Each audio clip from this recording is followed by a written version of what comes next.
us through our live stream on Facebook and YouTube. Welcome to everyone. Before we begin today, I have a few quick announcements for you. This Saturday, April 22nd, come to the archives to celebrate Earth Day. There will be free family activities throughout the day, including leaf rubbings, book readings at 10:30 and 1:30, and other interactive hands-on activities that children can take home with them. I'd also like to invite you to join us Monday, May 1st for our next research rundown. And remember, this is a virtual only series, so it's only available through our Facebook and YouTube channel. But on May 1st, archivist Kayla Scott will present Newspapers as a Research Tool, How to Search ADH Collections and newspapers.com. So if that's something that you've been struggling with, tune into that to learn some tips on how to research newspapers. I want to go ahead and invite you to our next Food for Thought next month on Thursday, May 18th at noon here in the Farley and online. Bob Beebe will present Play All Night, Dwayne Allman and the Journey to Fillmore East. So I hope to see y'all again next month. Now, I would like to thank everyone for joining us, but also I would like to have a special thank you to the Friends of the Alabama Archives who sponsor this event, and to the Alabama Humanities Alliance who make it possible. Today's speaker is Victoria Ott. Dr. Ott is the James A. Woods Professor of American History at Birmingham Southern College. She is the author of Confederate Daughters, Coming of Age During the Civil War, and has published numerous essays concerning gender relations in the Civil War South. Today's presentation is based on her latest book, The Failure of Our Fathers, Family, Gender, and Power in Confederate Alabama. And that is for sale in our museum store, and we'll also be able to order some copies for later. We only have a few copies in today, but we can order some and send them to you later this week. So please join me in welcoming Dr. Victoria Ott.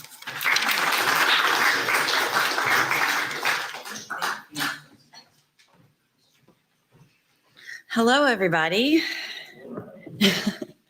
Thank you for that wonderful introduction. I am Victoria Ott, and I'm excited to be here on my very first Food for Thought, talking about my latest book.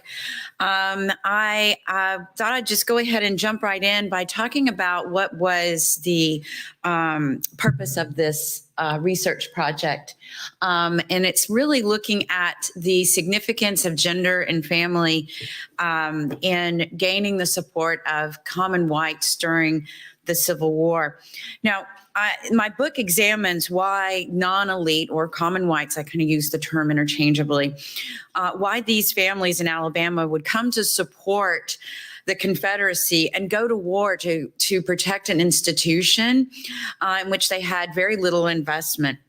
The Confederate government, and more specifically Alabama's leaders, sold these non-elites a narrative that they needed to support the Confederacy and sacrifice everything for the war in order to protect their families, especially protection from intrusion from outsiders into their culture and into their communities. In return, the state, as an extension of the Confederate government, cast itself in the role of the father as it promised to protect those families left on the home front and ensure that their sacrifices would not go in vain. Common whites, therefore, drew their value in the Confederate cause from antebellum constructs of manhood and womanhood, centered squarely in the context of family and the roles and responsibilities within it. The idealization of family brought common whites into a conflict to preserve the social and racial hierarchy stemming from the institution of slavery. Family also, though, provided a source of continuity and material support necessary to sustain their involvement in the conflict.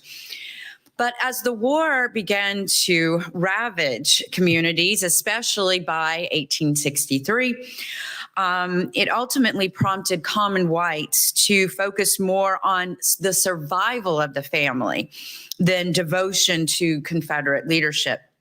it became clear to them that Alabama and Confederate leaders could no longer fulfill their promise as the proverbial father to protect its dependents on the home front and in the military.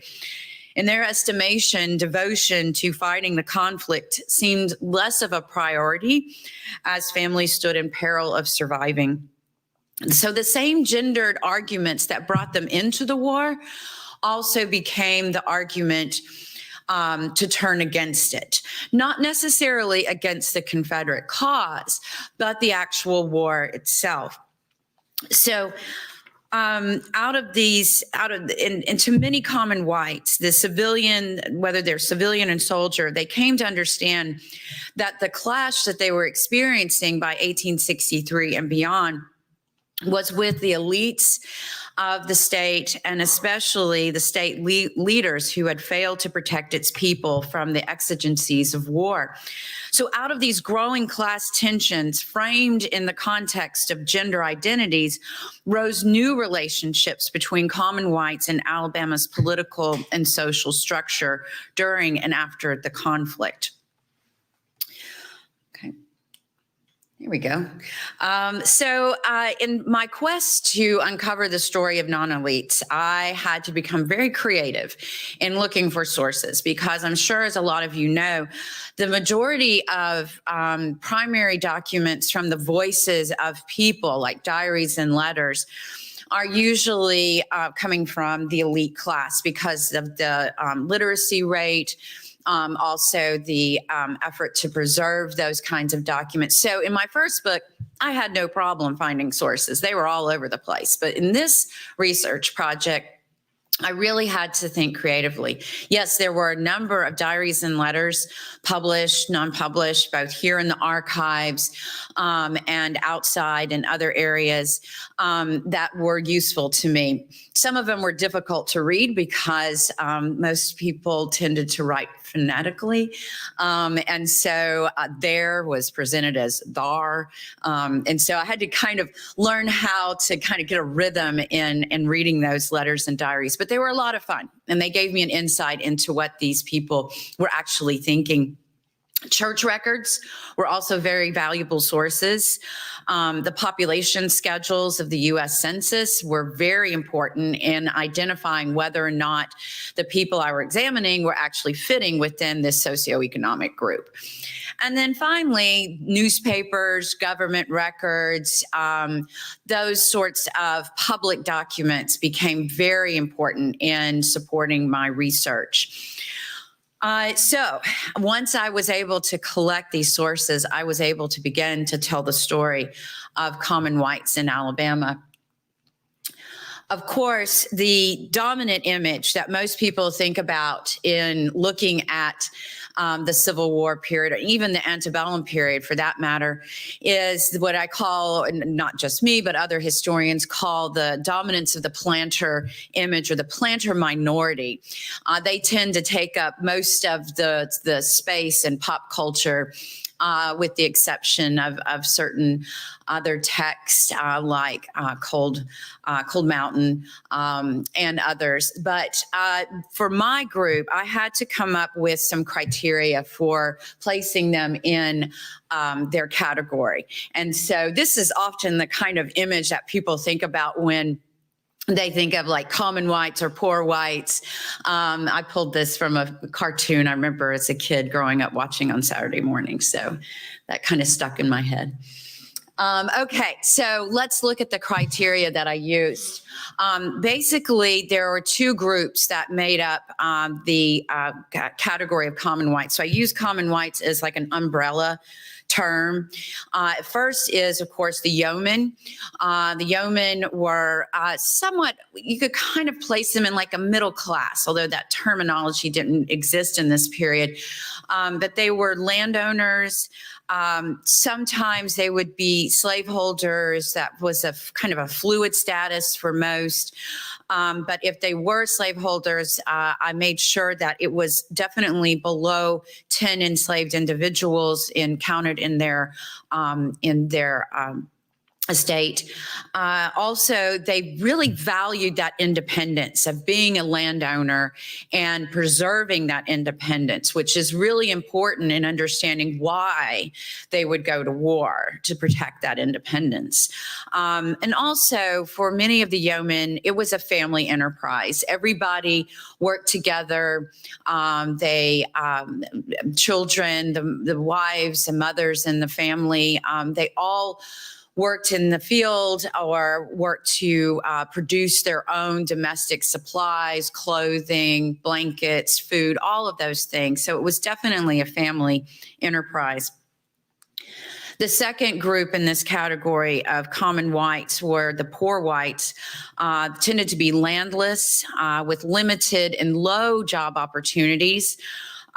Usually they would find themselves having to travel around to find work. And this was mainly because the jobs that they were competing for, they were competing against enslaved individuals who, of course, were not working for wages. They were also sort of priced out of owning land, which made it difficult for them to sort of rise above their station in life.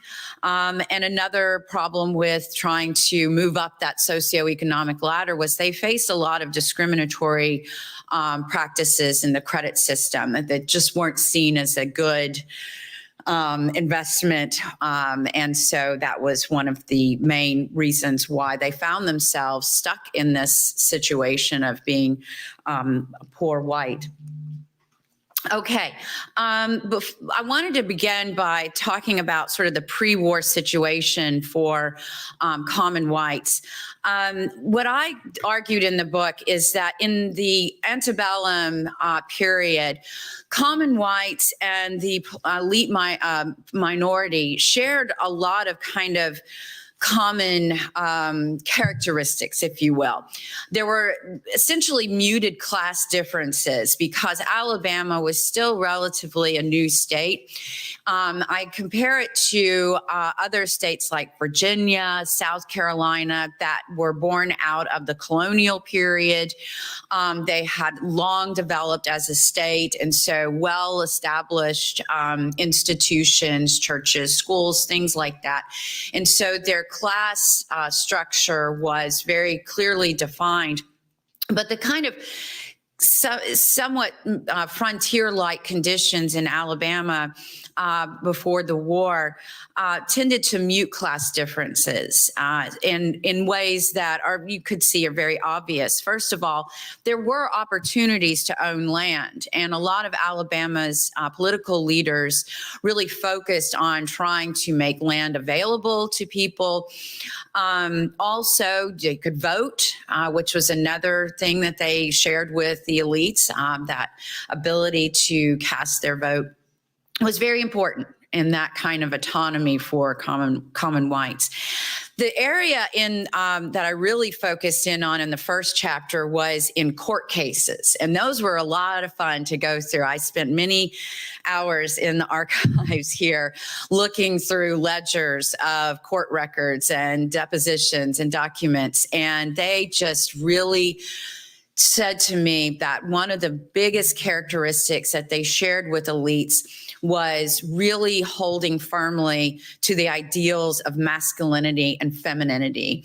It was very important for common whites to go into the courts, especially in cases of divorce, to prove that they were good men or good women and to protect their reputation from any sort of assassination to their character. So if a husband and wife found themselves in the Chancery Court petitioning for a divorce, if she made accusations that he was abandoning her, of course, he would respond by saying, no, I'm a good husband. I'm a good father. This is my proof that I would never do it. So this idea of protecting masculine and feminine honor was something that they shared with elites. And that also tended to mute those class differences. So going into the Civil War, common whites and elites in Alabama shared some similar situations. I'm sorry, I meant to put that description there for you. Okay, so where can we see that the use of family in this support for the war? Common whites believed that they needed to defend their families. And so family takes on importance for common whites in two ways. One is abstract and one is more tangible, material. So for many common whites, they believe that the rationale to secede and form a separate Confederate nation to preserve slavery was sort of cast in familial terms. Clearly, the planter minority held a greater economic and political stock in protecting the institution. So those who were trying to recruit common whites to support the Confederacy had to sort of frame the rhetoric of Confederate nationalism in a way that that they could identify with and would garner their support to wage a total war. So family offered a reasoning as to why common white men and women should sacrifice for the Confederate cause. So defending the Confederacy meant defending their individual families from invaders and the preservation of their public honor. Even more so, they absorbed the message of the idea that the Confederacy was like a larger family and they were all sort of in this together, and that the state would be sort of like the patriarch protecting its loyal dependents from the dangers of war. Now, sure, everybody understood going to war meant making some serious sacrifices, even losing loved ones. So they weren't, thinking, oh, everything will be fine if we go off to war and fight. No, they knew that there was going to be some serious conditions that they would have to face. But common whites still believed that whatever their trials, their loved ones faced in war, they could lean on the state as the metaphorical head of their family. The second way that family was important in sustaining support for the Confederacy was more tangible. The roles of men and women in the family became a vital source of material and emotional comfort as they faced separation, sadness, and potential death. So necessary connections to the masculine and feminine roles of fathers and mothers therefore provided a sense of kind of normalcy. So all the disruption of war was going on, at least they could find that connection to home and that continue their kind of normal roles, however that was conceived in wartime. That became a source of comfort. Men continued to insert influence on as a father figure. Women too found solace in their role in the domestic realm.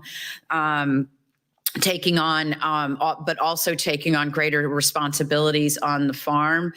And so both men and women found that family could be a way for them to find emotional comfort, yes, but also the material sources that a lot of common whites would need in order to make it through the war. I want to kind of break this down into more specific examples of where we see the roles of men and women becoming essential to the war effort. For men, protecting the family honor was the reasoning that I heard a lot of them, writing about, that they really believed that their honor was at stake. And look at the example of James Branscombe. He was inspired by political events, yes, to enlist, but he also saw it as important to his masculine honor, but also the family's honor to go off to war, even though his sister was very distraught over the fact that he was and their brothers were leaving to go fight in the Confederacy. And so in a letter to his sister, he assured her that, quote, if neither of your brothers should never return, there should be one consoling thought, that we gave our lives in an honorable cause, end quote. In another letter to his sister, or to his brother, who was also kind of having a lot of emotional turmoil over the separation of the family. James wrote to his brother, quote, "The son of the South must rally, and a man that won't fight now has not got a soul," end quote. Even the prospect of death that weighed heavily on the family's minds, James offered these words of comfort. Quote, "I felt that I was doing my duty. I may never return to you all again. Yes, it's true, but feel assured I will. But if the worst comes to the worst, I shall feel content with my lot. Though I may be reaped at the harvest of death, it will only be to water the tree of liberty," end quote. That's a pretty poignant statement there. So the idealization of family, along with its material support, helped these soldiers, the men that would go off and fight in the war. In other words, they were looking at the family as a way to kind of deal with the prolonged separation. And one of the things that I found is that men writing letters back to their families, they were grappling with homesickness. And so one way to deal with that homesickness was to write home, kind of reflecting on idyllic scenes from like people's birthdays or holiday celebrations. And so men often wrote about food, what is the family doing, thinking about sitting around the fire. There was a lot of that kind of navigating the homesickness by writing home to their families and reflecting on family life. Women also came to find a source of political agency in the clarion call to serve the cause. With rarely any free time to volunteer in the same activities of their wealthier sisters, they turned inward to their feminine roles within the home and family to express their support for the war. The women transformed the normal tasks of household production into expressions of support and self-sacrifice. While they had always been the manufacturers of household goods, their relationship to those duties changed during wartime. Patriotism, in part, drove these women to their desire to supply family members on the front, but they likewise saw these roles as essential to keeping their male kin safe and comfortable while away from home. So while they're able to do their part for the war, they're also able to do their part to help their loved ones make it through the conflict. So let's look a little bit further into what those kinds of forms of support look like.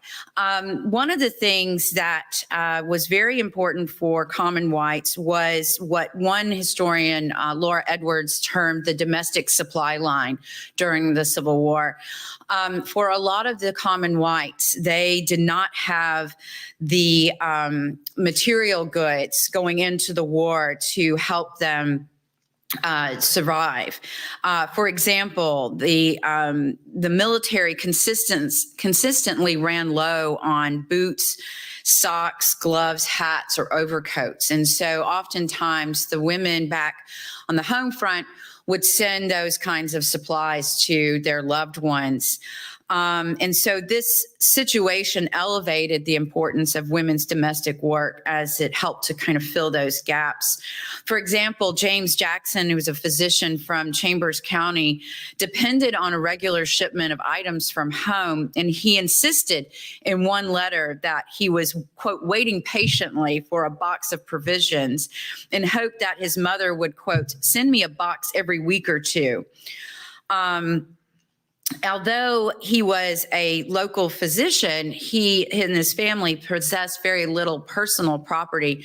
And so he really needed any sort of help he could get from the home front. Clothing, of course, was top on the list of what they needed from their loved ones at home, from home. Also, the conditions in the camp, as the men settled into life and service, they tried to look to the home as a way to help them get through some very uncomfortable times. First of all, I thought it was interesting because a lot of these young, especially the younger men, were kind of happy with themselves that they learned how to cook for the first time or to be able to wash their own pots and pans and that sort of thing. And they would write letters bragging about that, which I found very amusing. One young soldier wrote to a female relative, quote, "I can cook as good as any woman can," unquote. So I thought that was funny. But the conditions in the camp, at least in the first 2 years of the war, were relatively stable. One of the things that the men complained about was the quality of the food and the living arrangements. The fact that they complained a lot about having to eat the same thing over and over again. And one young man, John Cotton, wrote to his wife in 1862 complaining about food preparation in the camps, noting that, quote, "We get a plenty to eat, but it is badly cooked, and we have nothing fit to cook with." So a lot of there's several examples of that where in the first 2 years up until the beginning of 1863, they are sort of grousing about the conditions in the camp, but it's still livable. One of the biggest problems that they faced in the camps was, of course, sickness. And some of these men fell ill immediately upon arriving to the camps. And so there was reported by one man, Francis Danley, he described in September of 1861 that his company seemed spared from an outbreak of a virus, but that the larger regiment experienced many cases, especially he was referring to an outbreak of measles. He reported within a month, quote, "There is over 1,000 men in this regiment, and about 500 of them are able to drill." And he says that the reason for this vast reduction in manpower was because of the measles and the mumps in the camps. So in the first 2 years, things were okay. It's best to be expected in wartime. But of course, there was another way that they could kind of navigate this situation that I wanted to mention before I move on to how things changed. Regardless of these kind of treacherous conditions in the camp, men found a couple of ways to feel as if they were still asserting their role in the home.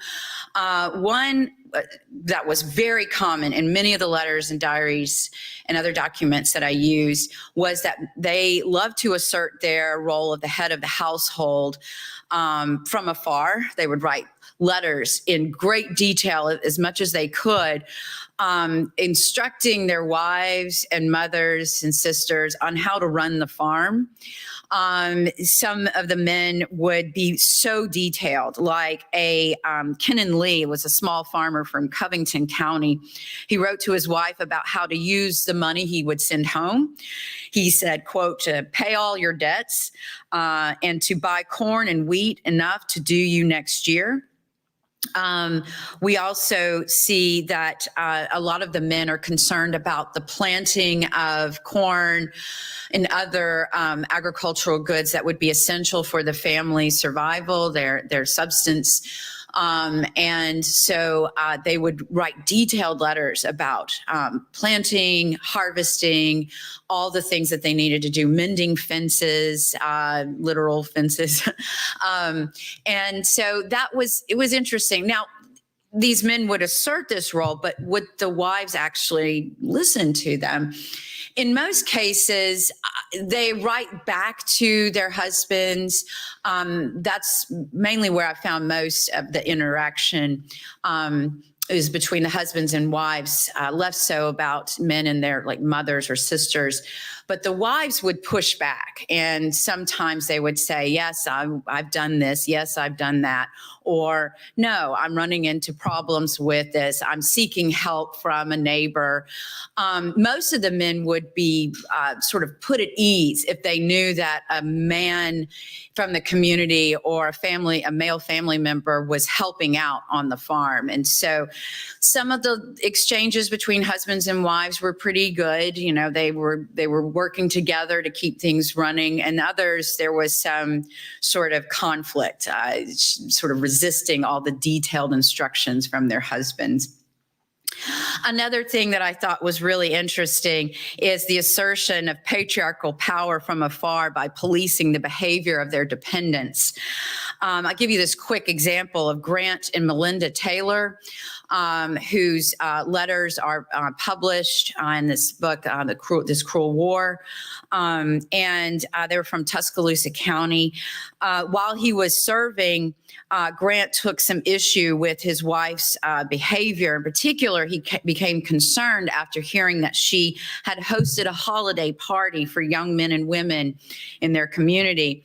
And he was feeling very uneasy about the gathering, and she disclosed the events of what happened in the evening in a letter to Grant. He was encamped in Spanish Fort, Alabama at the time. In his return correspondence, he admonished his wife for having such a gathering, arguing that, quote, "You know, I always had serious objections to having parties at my house, and more especially at such a time as this, for several reasons." His largest concern was that her opening their home without his presence would leave her vulnerable to gossip, fearing that, quote, designing persons, both men and women, might use such times to carry on their sinful communications, meaning that they gossip about the family. And he further warned that young men, quote, young men brag about staying at parties up there till late in the night and then go home with girls through the old pine fields alone. And you know that the morals of people were never so low as of now. So he's worrying about the conduct of the people attending the party and other parties such as that. To him, what his wife had done reflected on him. And so he wanted to, in a sense, policing her behavior. Of course, her return correspondence, she was very, very apologetic. Another way that men were able to, that I thought was really fascinating, the way that men were able to sort of connect back to home, as well as to deal with that homesickness I mentioned, in that a lot of their letters were filled with this sentimentalism. And sometimes it got really romantic, which was always fun to read. But they would write their wives letters detailing their affections. And one man wrote to his wife, Harry Bostick, wrote about touching scenes of affection. He playfully asked her in a letter, quote, "How would you like to hang your arms around my neck?" Thomas Smurl likewise reassured his wife of their romantic connection, noting that, quote, "The weeks, the months, the years that has been so pleasantly spent by us as man and wife." And he went on to talk about being reunited with her. A lot of these kind of amorous expressions that I read were also presented in poetry, which was very entertaining.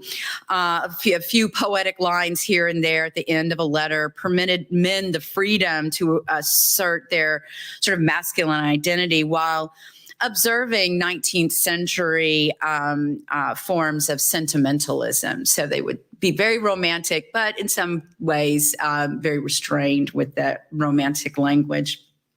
Okay, so by 1863, as most historians have noted, was one of the first turning points in the war, where for a lot of the Confederacy on the home front, they're experiencing privation, high rates of inflation, continued long-term separation, which was taking an emotional toll on families. So this turning point in the war the narrative that going to war to defend the family actually seemed to ring hollow to common whites who began to see the war as actually a threat to their homes and their loved ones. And they began to get critical towards the war, not to the point of abandoning the cause, though. Rather, for common whites, their wartime experience transformed the nature of their relationship to the state's elite power structure. Some of the things that they noted more and more in their letters and diaries was the declining food provisions, more letters to wives saying, please send food. And they talked about not being able to eat regularly each day. They also talked about the poor camp conditions, some of the soldiers detailing how they would have to sleep outside under a tree while their officers got to sleep in tents and have more comfortable conditions. They began to criticize the inconsistency in pay and also the fear that when they were able to get paid, that the money wasn't going far enough. Of course, with the rate of inflation soaring, that meant that what money they sent could buy less and less. And also, one of the things that I found really fascinating when looking at how common whites began to change their attitudes towards the war and towards the elite power structure was the biased exemption practices that I'm sure many of you have heard about, the 20 slave exemption law that allowed planters to be exempt from military service if they own 20 enslaved people or more, and the exemptions for, say, overseers and that sort of thing. When I was here working in the archives, I came across the exemption records, these petitions sent to the governor's office where they were asking to be exempt from service because there were no men in their community. A lot of the men said things like, my family is starving, or there's nobody to take care of them. I fear for their safety. A lot of those who weren't granted exemptions were common whites who were expressing more and more these concerns about the safety of their family. Also, a lot of the people who are asking for exemptions, they are blacksmiths. They fill other occupations that were crucial to the state, and this kind of problem with the biased exemption practices began to look more like it was the state was favoring the elites over the common whites, because those who did get the exemptions tended to be among the planter class. And so there were many examples of that. So when I went to the box of rejected exemption petitions, they tended to be more from the common whites. And when I went to those that were granted, they were either the planters themselves or people who worked on their plantation. Okay. So for the civilians, the call to turn against the war was a result of course, first and foremost, extended absences. As historians have shown, especially women were willing to give up the expected protection of their male head of household for the cause. That they would suspend sort of the traditional gender roles of the men being the provider and protector in the home, and that they would fill in those gaps. But as the war continued on for so long, they became rather disheartened by those absences and grew fatigued by the fact that they were having to not only fill their domestic roles, but their husbands' roles, and also the emotional trials of being separated from your loved ones was too much. Union occupation in other areas caused civilians to become very fearful about their safety, not just the physical safety from the Union occupiers, but in some areas, just people who were taking advantage of the chaos of the home front. And families finding themselves being robbed or harassed by not just maybe Union soldiers, but also from just outlaws, people that were engaging in criminal activity. Also, one of the things that I found that was crucial to the household, of course, was salt supply, because that was important for food preservation.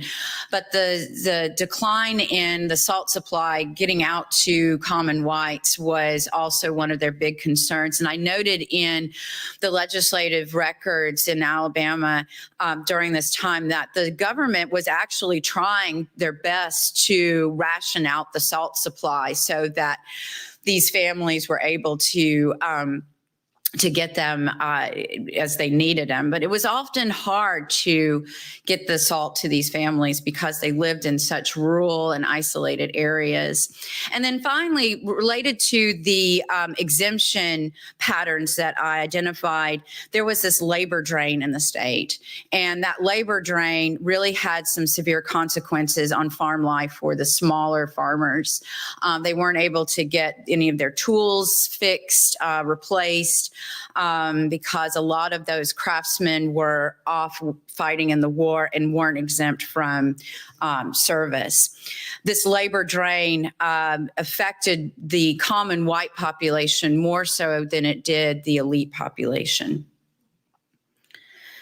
Of course, this leads to then this concern with why should we fight this quote unquote rich man's war? I'm sure you've heard that saying before. This is a really interesting picture that comes right after the war ended, but it's Alabamians receiving rations. And you can kind of note the sort of emaciated look of some of the people here. I think it was pretty telling that that's how they were portrayed. For those that were left on the home front, though, they weren't falling victim to these circumstances. In fact, what they were doing was sort of building up the courage and finding the voice to protest these conditions, their forced dependence upon the state, the excessive inflation, the subpar response from the state to fix things, to help them, all brought them to various forms of protest. And the two that I think are the most telling, one from the soldiers, is the increase in the desertion rates as we move into the 1864 phase of the war and into 65 towards the end. The desertion rates in 1864 overall for the Confederacy, it was around a little over 12% desertion rate, and for the Union it was a little over 9% desertion rate. And so a lot of the common whites from Alabama, the soldiers and their wives, would write letters contemplating the consequences, the potential consequences is if they deserted. They couldn't afford to hire a substitute, and certainly they couldn't get the exemptions.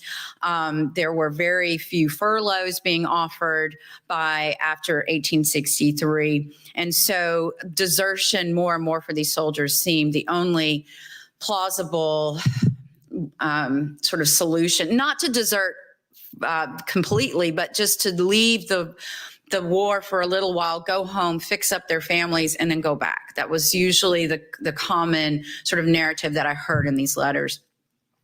Finally, the biggest form of protest that I noticed hasn't really been touched upon by many historians, and that is the ultimate form of empowerment, and that is to take protests to the streets. And that came in the Mobile bread riots. Now, these bread riots happened in areas and other areas throughout the Confederacy, the most famous being the Richmond bread riots in 1863. The Mobile bread riots were born out of the fact that Mobile was, I'd say, economically the hardest hit city in the state. They got more financial assistance from the state when they had it available, both during and after the Civil War. And that's because there was a larger population there, obviously, but its geographic location as well. The problem was that in September of 1863, prior to September of 1863, when the riots actually happened, Mobile was not getting enough supplies coming into the city. And so the people, the civilians, were really suffering from lack of just regular food supply. The cause of that was General John Pemberton, who was stationed in Vicksburg, which, of course, as you know, in 1863, or maybe not, was under siege. They were in a standoff with the Union troops trying to come into Vicksburg. And of course, they were keeping them out of the city, all in an attempt to gain control of the Mississippi River and split the Confederacy for one of many reasons. Major General Samuel Buckner, who's the commander of the District of the Gulf, said no more supplies can come out of the city. Nothing can be diverted to Vicksburg. We need all that we can get.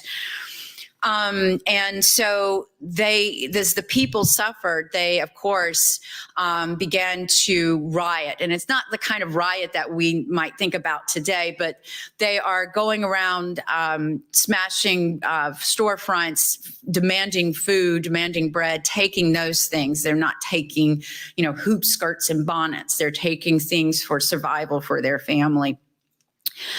As Stephanie McCurry, who wrote an excellent book called Confederate Reckoning, which is about the empowerment of marginalized groups during the Civil War, she talks about how what the driving factor in bringing the poor whites, common whites, to the streets. And she said that it's because they perceived what was happening to them as systematic injustice.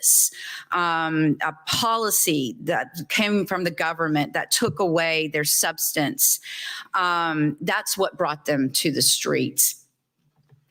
So I wanted to just, in conclusion, going to war for common whites, they envisioned the state and the larger Confederacy as that figurative head of the family charged with taking care of its people in exchange for loyalty.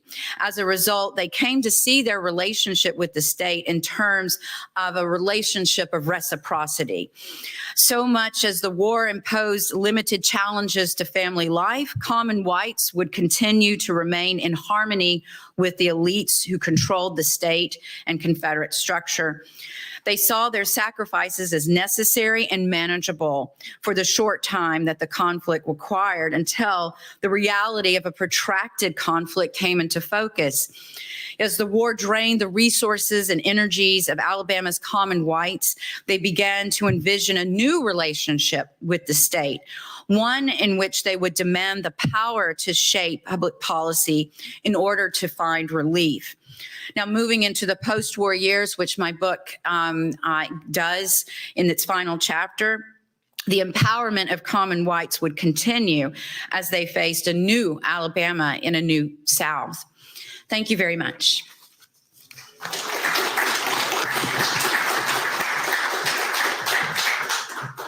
Thank you so much, Dr. Ott. We do have time for questions, and if you are joining us via Facebook or YouTube, you can put it in the comments, and I'll get it on my phone. I can ask it on your behalf. But does anyone here have a question for our speaker? Yes.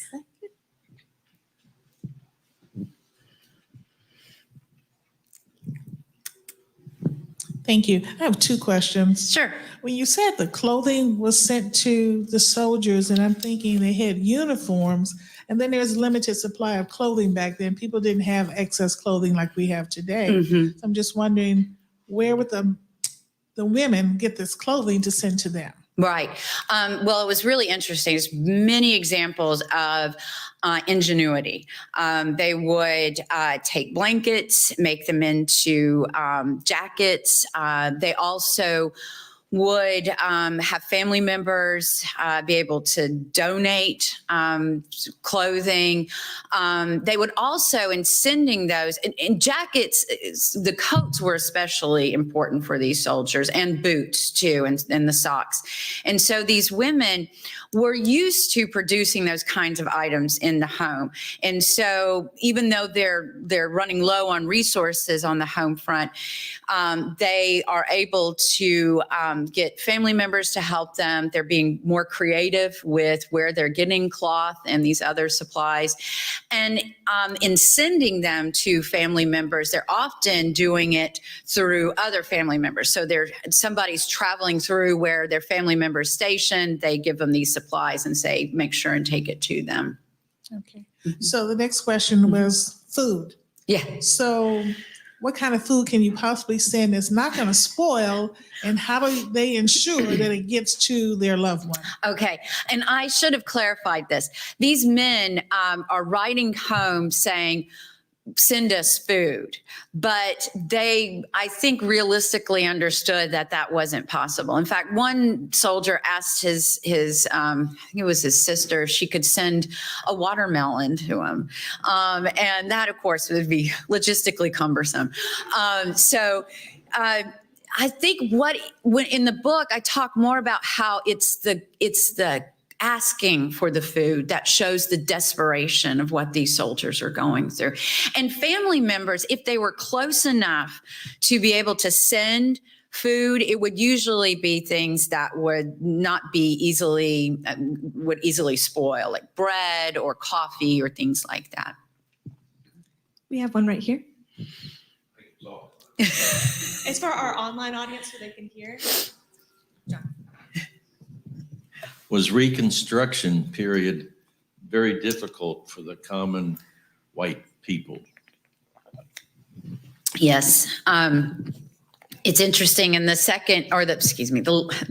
last chapter of the book, I talk about the fact that these problems that they're facing with lack of resources, mainly food, was a problem for them. And so the state did step in and try to help. They created a committee that was focused on what they called indigent families. And it worked in tandem with the Freedmen's Bureau to get supplies out. And they created this kind of interesting structure for this committee on indigent families, where they had these field agents who would go out to each county and they would record the situation of each of the families and document, do they have a male head of household? Are these orphan children? Who needs the most assistance? And so the biggest thing that they would supply them with was bacon and corn, and that was very important to get that out to the common white families as they're trying to kind of go back to life as it was. It was very hard for a lot of them because the high rate of taxes was causing some of the independent landowning farmers to lose their land. And so the situation was compounded by that. The state did try as much as they could to help, but getting supplies to some of the areas that were treacherous, like you talk about like the mountain areas, the Piney Woods area, North Alabama especially was a problem in trying to transport supplies to these families. But I will say, to the state's credit, they tried very hard during at least up until about 1870 to help the common white families. I would say even more so than the newly freed African American families. By 1870, though, we see a clear pivot from the state away from helping these quote unquote indigent families to then focusing more on developing the internal structure of the state, like infrastructure, railroad, trying to bring industries in and really kind of playing that up. So I found that really by the 1870s, early 1870s, the state, because they're more focused on that, relegate help to these families to the counties, right? So I will say they tried to help them because they were in a desperate situation, but priorities began to change by 1870. A lot of your examples were farm examples, and I was curious about towns on all aspects. I'm not even clear how many Alabamians were in towns as opposed to opposed to farming, but the woman back home supporting her husband from a town, how did that differ? Right. Well, one of the places that I found examples from the most was Mobile, and that was probably and then Huntsville. I found examples there, and around my hometown of Florence, Alabama, I found some examples there. But what they noticed the most was the feeling of being unsafe, because there was a lot more population there. And so this kind of feeling of not being safe, left alone on the home front without their loved ones. Also in those towns is where you notice too a lot more of the labor drain in the state. And so a lot of the men who had businesses, who were artisans, craftsmen, who left for the war, a lot of the people in the town felt their absence because they needed their skills to repair things like tools, carriages, things like that, plows, and so forth. No, it was, and it's really sad because like some of the people of these towns are actually sending petitions to the governor's office saying, we have one blacksmith servicing several areas around us. We don't have a blacksmith for maybe 20 or 30 miles from us. And so many of the farmers are dependent upon his service. And he's not exempted from service. But yeah, no, the wives are not stepping into that role. Yeah. And this will be our final question. You were talking about the roles of the masculine and feminine, and to his question, we see, in the next century, women in towns and cities stepping up to fill those skill-based roles. What was the change between the Civil War and, let's say, World War I, and then in World War II, most especially, where women gained those skills, did more than just the farming, more than just the caregiving and taking care of the household? Was it that divide of the masculine and feminine roles in society that caused that gap in labor? Well, I can speak to that because I actually teach a course on women of the American South. And so although my book doesn't go beyond the Reconstruction period, I can say that a lot of things that changed about women filling new jobs, both professional and what we would call today like blue collar jobs, came from the fact that a new generation was born out after the Civil War. A lot of them, their families don't have ties to the Old South. And so they're going to schools where they're being co-educated with men. There's more expectation after the Civil War that women would possibly use their education for some form of career. It really, I'd say, if I was going to boil it down to a specific pattern, I would say it is a generational change. So as the new generation comes in, they are not as tied to those old traditional divides. And so they're more willing and open to, going to school to eventually become a doctor or to become a professor or to work in a factory or especially textile mills.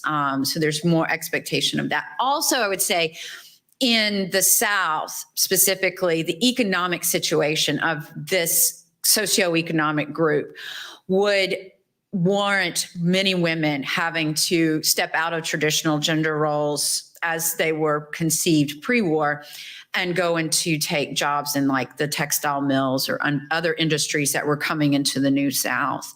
And so both out of necessity and just changing generational sort of expectations. There's this great book by Marjorie Spurrell Wheeler. It's called New Women of the New South. And it talks about that kind of change from one generation to the next. So I hope that answered your question.